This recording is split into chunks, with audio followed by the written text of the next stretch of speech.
Chief commissioner of railway safety একটি inspection আছে, যেটি হেমন্ত মুখার্জি বা রুবি যেটা আপনারা বলে থাকেন সচরাচর, ওখান থেকে বেলিয়াঘাটা পর্যন্ত আমাদের মেট্রো রেলের নতুন একটা লাইন হচ্ছে, সেই জন্য chief commissioner of railway safety inspection আছে বৃহস্পতিবার এবং শুক্রবার।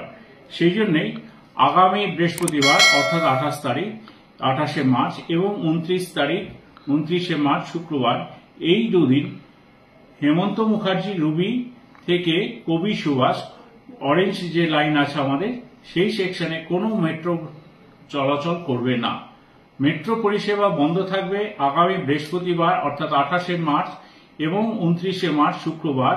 এই দুদিন সম্পূর্ণরূপে কবি সুভাষ থেকে রুবি সেকশন অর্থাৎ হেমন্ত মুখার্জি পর্যন্ত মেট্রো পরিষেবা সম্পূর্ণরূপে বন্ধ থাকবে। Chief commissioner of railway safety একটি ইন্সপেকশন আছে, সেটি রুবি থেকে বেলেঘাটা পর্যন্ত। সেই জন্য আমরা এই পুরো সেকশনের ট্রেন সার্ভিস বন্ধ রাখছি। ধন্যবাদ।